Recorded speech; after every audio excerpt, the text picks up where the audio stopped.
Who are first-time track users here? Letter C, 3. Okay, good. Don't be shy. Always look before you join the track.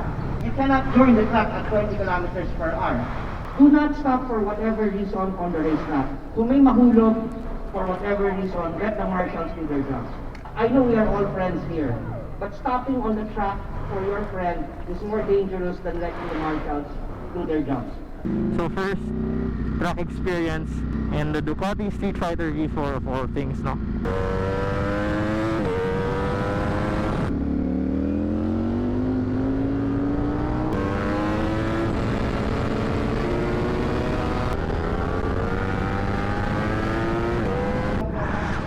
Nan, I wasn't recording ata.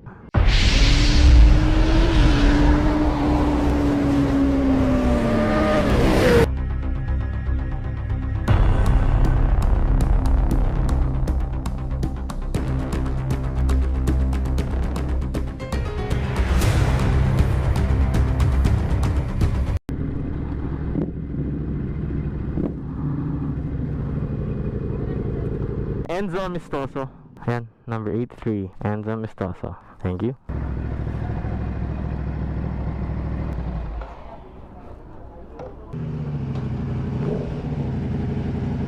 Pwede ka sa intermediate sa beginner. Wear your mask all the time. So every time na may green, lalabas ka, make sure that you are down 10 minutes before each schedule, okay? Alright. Alright, thank you. Thank you.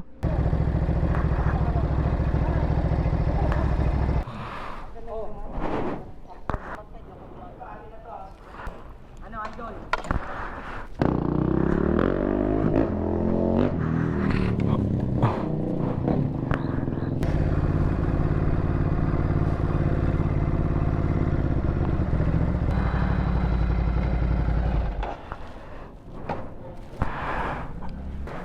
Okay, so she's parked. Suited up. Check. Hello. Good morning, everyone. Good morning. Good morning. Welcome to Ducati International Speedway, mga riders, Ducatista, and the other bike brands who are present here today. We would like to start off with a short briefing. So if you will be kind enough to go out of your paddocks outside and maybe move closer towards the Ducati flags that you see. This is for the ride briefing and mga announcements on the general rules that we will be applying for today. So everyone, all those who will be riding and using the track, please proceed near the Ducati display, main flags. We'll be starting in a while, 9 a.m. We are targeting to start the track sessions by 9 a.m. We will be explaining how the day is gonna go along. Good morning, everyone. We will be launching and unveiling 3 new bikes. These are the 3 most anticipated bikes for Ducati in 2021. Again, it's gonna be a special day. And of course, we'd like to thank also Angeles City Ducati Club, ACDC, for hosting the track day for today. Thank you again, ACDC. Again, this is an open track day, so all brands are welcome to use the track. Hey guys, good morning. Thank you for coming. Okay, just a safety tip. We're all riders here, so anyway, going out, if it's a hot session already, it means if people are going out, when you go out, make sure to stay at the right side of the track, gather speed, and then you turn in. Crossing from the entry point onto the main track is a no-no. Who are first-time track users here? Letter C, 3. Okay, good. Don't be shy. We'll guide you around.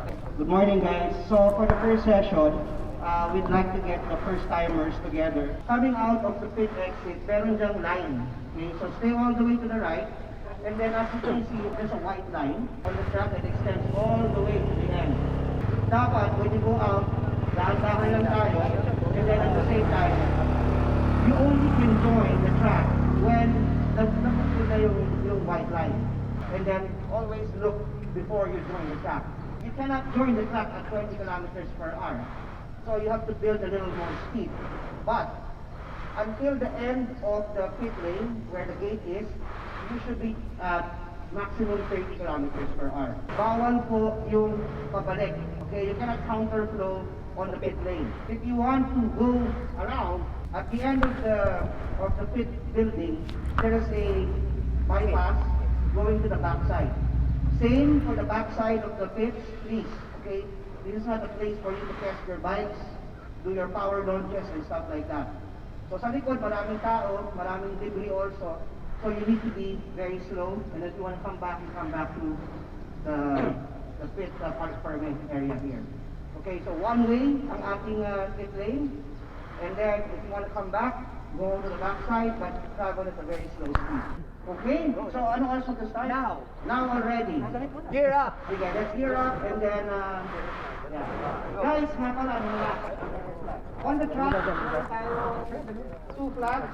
We have the yellow flags. Okay, when the yellow flags are out, we have a steady yellow flag, 1 corner prior to where the incident is.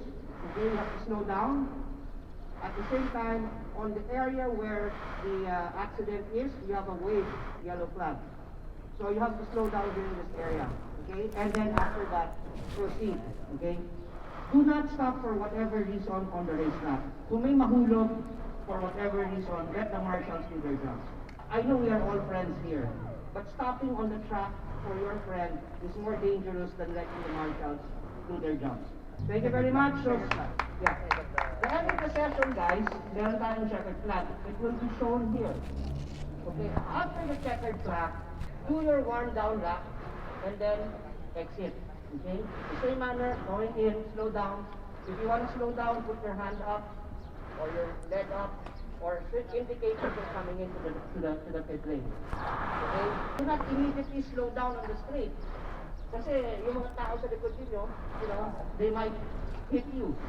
Okay, slow down, but towards the end of your warm down lap. Okay, thank you very much. So we'll see you. Enjoy, guys, enjoy. Okay, so we're gonna get on the Hyper, or we're gonna get on the Streetfighter. Hey guys, 2 minutes to gear up and you can line up the pitney gate going inside the track. For the group C. Dibs, baby! So it's on street, so we're gonna change the mode to sport.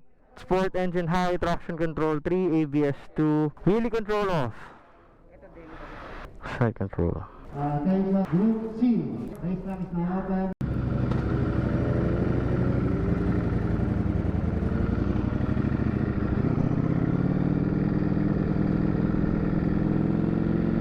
So first, track experience and the Ducati Streetfighter V4 of all things, no? Am I on a shift?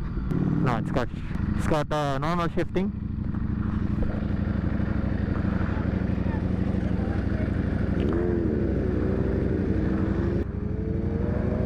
Ingat, sir, ingat! Thank you, sir. Okay, so Ducati Streetfighter V4S, the first ever track experience on a 200 plus horsepower bike. Lord, ikaw na bahala sa akin. So, linis ng konti ng gulong. And it's on to the first corner, but it's a warm-up lap, so easy lang.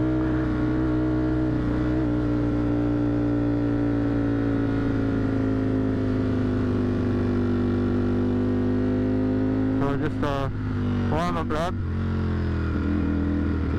Yan. So hindi ka na naman tamaan yung apex. Hindi ka na naman tamaan yung apex. But that's okay. We're learning.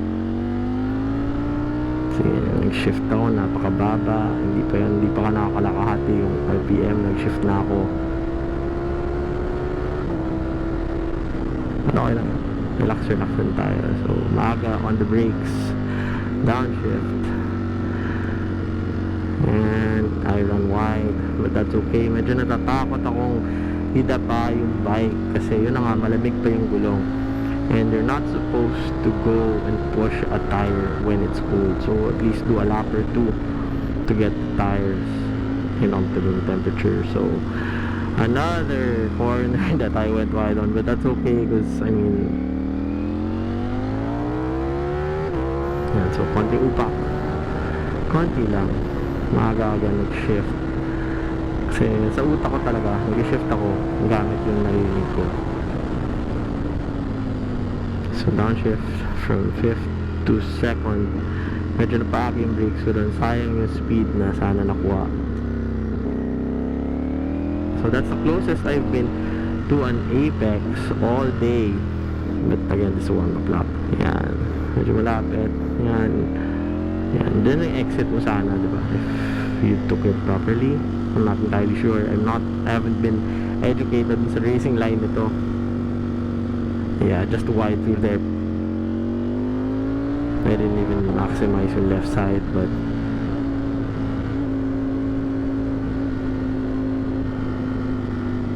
yan. So mabilis to. Left. Malayo. Ayan, tigil mo na. Diretso, which is medyo bagal yung reaction ko dito, no? Okay, left. So apparently double apex to, pero yan natin na tinaas ko yung bike, tapos tsaka ako palang kinabuli pa ng apex.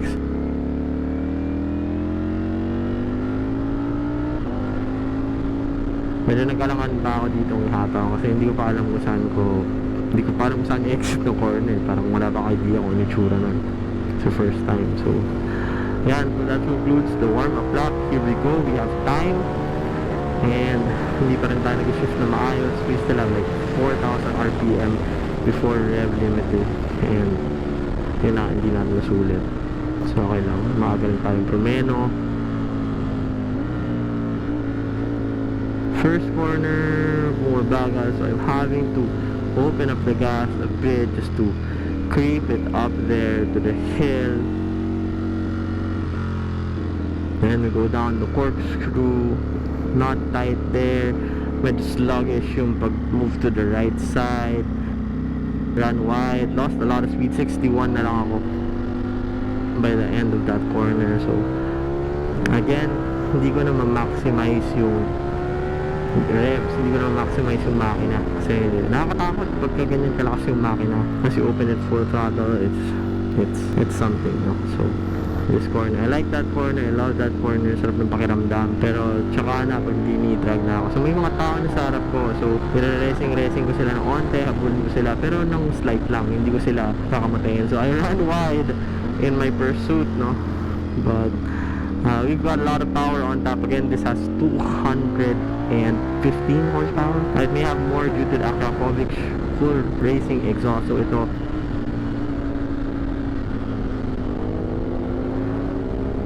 this is an older monster. And hindi ko na siya in-overtaken doon kasi baka magulat siya. Doon medyo high speed yung lugar na yun. So hintayin lang ako sa likod nila. I'll look for a better opportunity. Hindi yun nasa end ng corner and nagkakabulan kami ng late braking. Ayoko na makabala sila or magulat sila. So yeah, ito naman nasa harap ko is the Multistrada 950 piloted by the guy in the white suit and the white helmet. So konting stalking lang tayo dyan. Can't really open up here because again, we don't have the skills yet, we don't have the experience to go through this corner at a higher rate of speed than them. We also don't want to be crashing trying to overtake them. Bobo ng tignan, diba? So a bit tighter since it's a bit slower, and I think that's something that I should have done more than making upak on the corners. This is just hit the apexes. I like that one. Having someone in front of me, it's an easier way to learn the track, to learn the lines. I'm not sure how much time these guys have had on track, but that's a 2:53.18 for my first lap. It was my first time lap, so easy work for the V4 engine to go through that Multistrada and an older model monster. So we got a bit more speed here on the first turn, but as you can see, dahil nga pataas siya and mahaba siya, you do decelerate a lot, so you really have to make the most out of it. Nakita nyo yan sa Streetfighter V4. Yan, so kaparehong motor dito sa gamit natin V4S. So I think warm-up lap pa lang niya, hindi ko alam, yun ang hindi ako sure. So try natin siya sabayan. He's very early on the throttle, and dyan mo talaga nakikita yung speed difference, yung bilis mo makapag full throttle kasi the bikes, they're so fast na if you are delayed by half a second to open yung throttle, they're gone.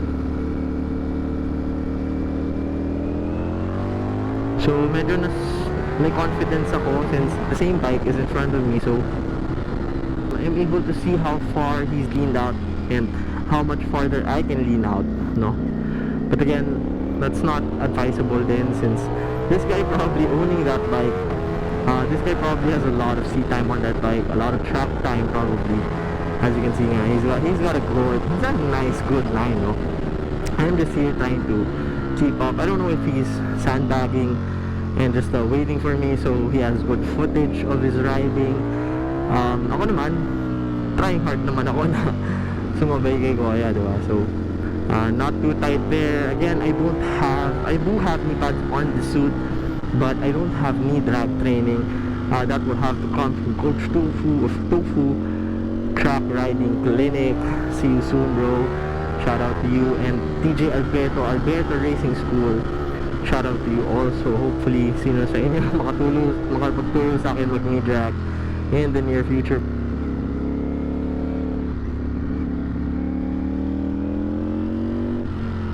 But yeah, as you can see, very well done on him on that double apex, and just through those few sets of corners he's already a dot in front of me.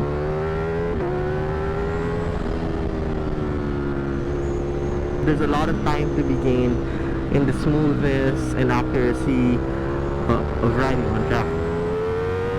So second lap is 2:32, so that's a big difference from the one that I had earlier,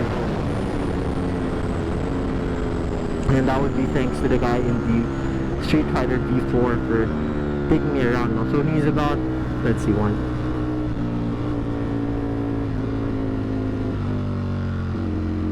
So he's around 10 seconds in front of me, and you'll be able to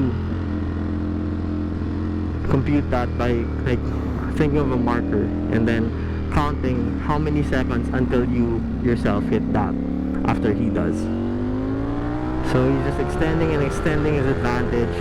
I, however, well, I'm learning. I had a fast lap following him, so I guess I'm a bit slower through this end without him.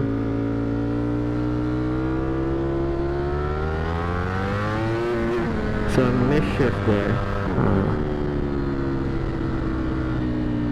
And that really threw me off, no? So, ran a bit wide. So I'm not making the most out of the revs once again, so that sucks. So you'll see na there's an orange for the shift light, and there's orange and red when you're on the red limiter, and you're not seeing a lot of that where you should, and you're not hearing the engine roar to a very, very high tune, no?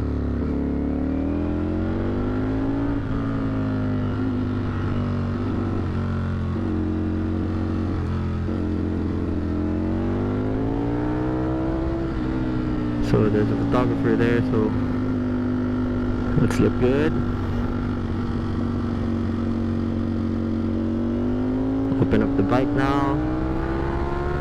So I'm really not able to maximize the engine, so I guess that's why it's much better to ride a slow bike fast than a fast bike slow, because ito na yung fast bike slow. This is everyone that knows how to ride and has ridden a Streetfighter V4S quickly will look at me and be like, because like this is really slow. Like, well, this is slow. I'm not sure who this guy is in front of me. I don't think it's a Streetfighter, because Streetfighter V4 wouldn't go that slow. Yeah, so it's 2:41, so I've lost a few seconds, and that's also because I wasn't being guided. It really is different when you're new and you have someone experienced in front of you showing you the way, you know. There are many ways to lose time by making your own decisions, computations on track. So I think that was Sir Toti just entered the track. So I'm just taking it easy, looking over my shoulder.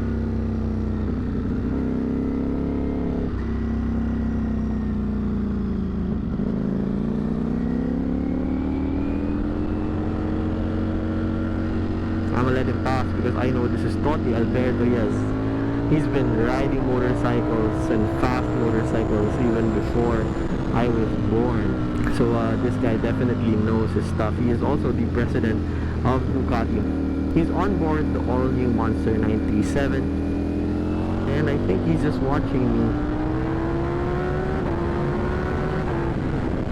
just waiting for his opportunity to overtake me in a good manner, but in a proper manner. But will he do it here? No, he's a bit far back.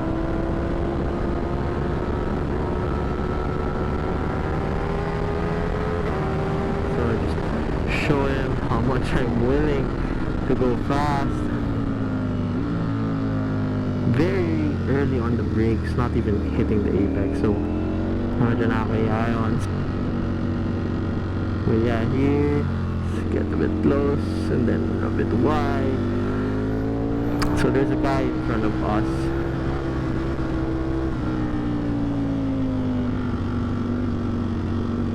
So yeah, a bit wide through there, and he's gonna come at me right now, and just look at that difference in speed. That's the all-new 937 Monster. Just 111 horsepower on that thing versus the 215, maybe 230 because of the exhaust. He's signaling to me, go faster, get up to my tail, and well, it's very scary, Sir Toti. It's very scary, especially with this very expensive motorcycle. It is very scary, but I'll follow your lead.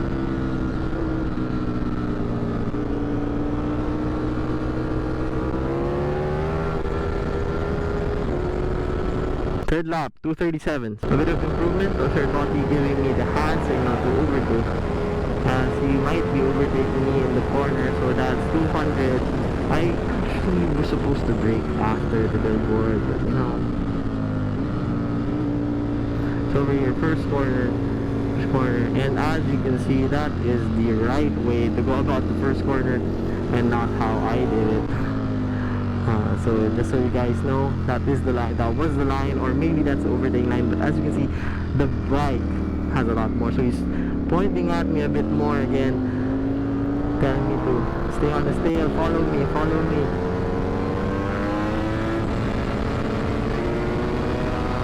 I'm now able to get through the revs. Yeah, nice and tight. I love this segment. I really enjoyed that line that I was able to follow Sir Toti. Over here now, I do run wide. So it gets pretty sketchy, as when you look at the tarmac, it looks like there should be brown. But I mean, I didn't feel that was slippery. So the back straight, not really a straight, but if you position yourself well, it will look like a straight. And just like that, just with superior cornering ability by the rider, he is making time. And I, with a more powerful machine, am struggling to keep up. There I am struggling still. So with like, I wouldn't say half, but a little bit more than half the horsepower, Sir Toti Alberto is schooling me on that monster. And well, I guess it's better to ride a slow bike fast than a fast bike slow.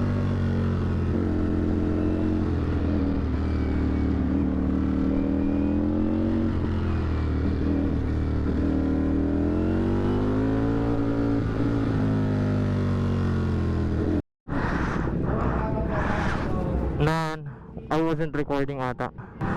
But yeah, this went loose.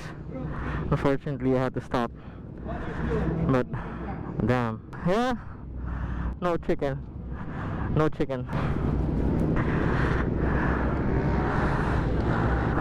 Severe chicken. Zombie apocalypse.